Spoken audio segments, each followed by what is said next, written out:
voice me or something. I didn't know where it's going with that thing. Yeah, love you all. I love you all. Good to be back. Sorry it took me so long. PTSD takes a while. Wear off. I'll start off. My wife, I'm going to give you a lecture. I don't care what you want. I used to, all my campaign rallies, I used to bore the tears out of all you with my economics. The paper made fun of me back, but I thought it was important to do. And so I'm going to give you 4 quick book reviews today. You ready to take notes? I only do this because our country needs it. But before I do that, I asked Laura, she said, "What? No, don't do that. Just share your feelings." I don't have any feelings. That was quick. I'm a Presbyterian economist. You got to be kidding. So I love all of you. How's that? All right. I love Hanover. I'm so proud. Hanover was my #1. One of my first event was in New Kent. But then my first event in front of a bunch of people, I was sitting a bunch of Hanover farmers in a barn. About 60 guys, and I was scared stiff. I looked like a latte drinking yuppie right now. But they were looking at me like, this is what we got? And I was like, and then over the years, I learned to love them. I think they like me.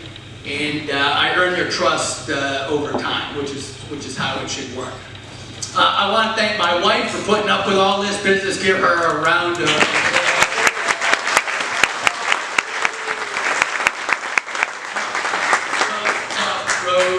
This event has been wonderful. All the folks who put this event together, it's just outstanding. The air conditioning works A+. If you worked for me in any capacity, raise your hand. If you worked for Brat campaign, raise your hand. I just want to give you a special shout out. Thank you all very much. Majors, superheroes, knocked so many doors, I can't believe it. How many of you watch or heard the War Room? Hear me going off on economics? So much faith there. All right, good. If you don't watch that, my word, I don't know where you're getting the news about what's coming. He looks around the corner about 8 years in advance, so it's been fun to work with him and learn from him. I want to go over a few books that explain why we're so far off course at a deep, deep level. This crowd is sophisticated on politics. Patty did a wonderful job. Thank God there's a break between us. I didn't want to follow that thing. Very good, very good.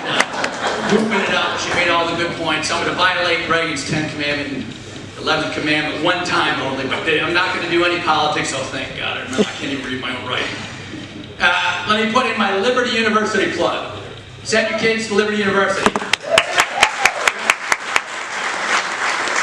I was dean of business school for 4 years. I was vice provost. Now I'm vice president for business relations. So I go around the country giving talks. If you see 100 business folks getting together, invite me and I'd love to talk, and then I'll invite Liberty along. So now that's done. Now I'm not Liberty. Now I'm Dave, independent Dave, right? New hat goes on. All political views are my own. There won't be that many. In politics, I didn't do that many political views, right? I ran on the Republican creed, right? And I just went right down that list every single time. I think that's how we should resolve our differences. Just go over the 6. They're pretty comprehensive, and if you hit those, so we'll have a great country. And we're not doing that. We have not been doing that for quite a long time. So let me go 4 books. I'm going to do a quick one. The Soul of the American University by Marsden. This one you can skim. The Soul of the American University, from Protestant establishment to established unbelief. Starting to get a little sense of what's coming there. Harvard's motto in 1640 was truth for Christ and church. You believe that? Same with Princeton, same with Yale, same with the public, same with everything. They're all seminaries. They all trained in clergy. The chief end of man in the Protestant catechism or the Catholic catechism, question number 1 in both of them. What's the chief end of man? And women. Women run the church. And that is to serve God. Right? And so that used to be the American ethos. Right? And so, you know, if you're not religious, that's okay, but I'm going to push you a little bit thought-wise to examine why you may not be, because we need a worldview these days to beat the left, and that's what my talk's on. It's going to be the worldview that's coming at us, and we've given up on our worldview, and we're not equipped to fight. If you don't understand what you're doing, it's hard to fight the fight. In a nutshell, all the universities were Christian. It ended about 1850. Anybody know what world-class, terrible philosopher came on the scene in 1840? Karl Marx. Very good. Materialism. No one thinks through any of this, what it means anymore. Right? I'm going to spend a little time on that. But if you're a materialist, can you believe in God? No. No. So some of the left likes that. But what they don't get, I mean, this is just simple stuff. If you're a materialist, can you believe in human rights, that they actually exist? No. No. Right? So the left has shot themselves in the foot. They can't think. And the notes I'm giving you here, I hope you all write a bunch of 800-word letters to the editor with some of these remarks. That's what we need to do. Hanover can be the catapult for the entire country.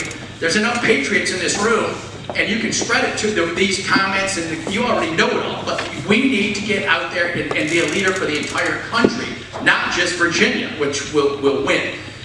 Let me just go over, I was on Banner last week on worldviews, and MSNBC, Morning Mika, you know, like Morning Mika, and who are the other MSNBC talking heads? What's the, Rachel Maddow is sad, you follow her, she's sad now, and Joanne Reed, right?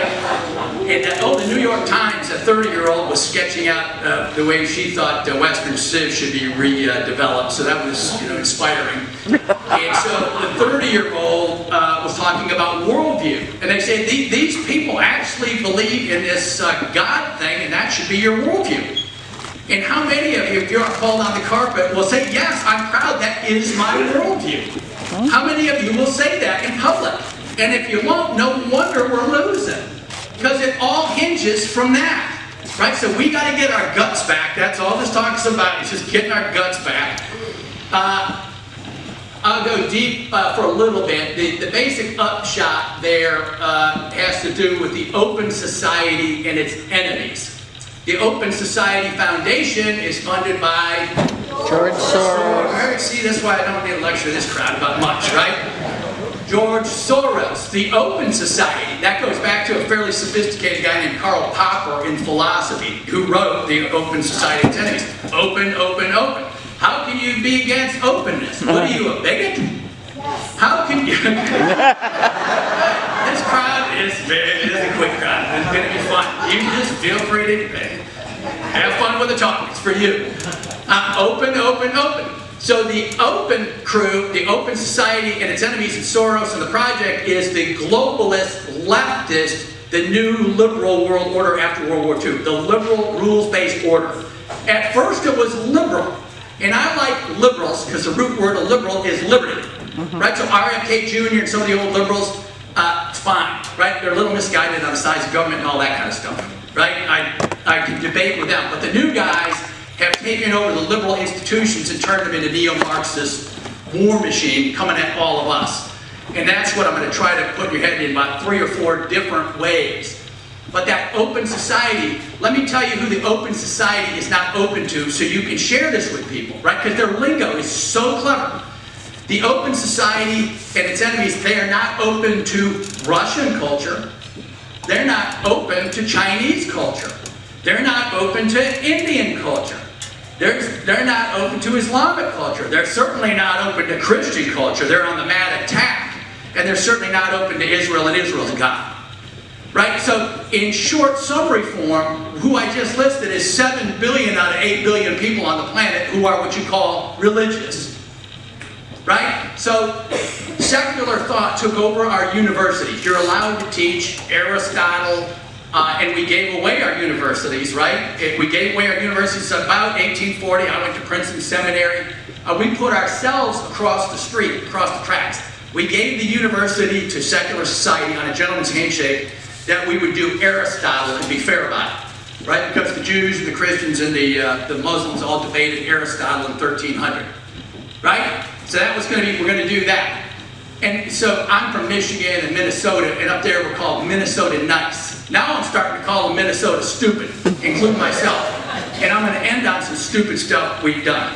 But that was one of the stupidest things we've ever done, was give. If we understand human nature, which is like summarized in Genesis 3, you don't give your universities the blood, sweat, and tears from all the Protestants for generations to the secular world, whatever that means. And secular, by the way, is not a worldview, right? Can anyone here define what is secular? It's just a word the left uses to get out of the trap, right? Ask them, what is a secular worldview, please? Can you name a few thinkers? And you'll just hear absolute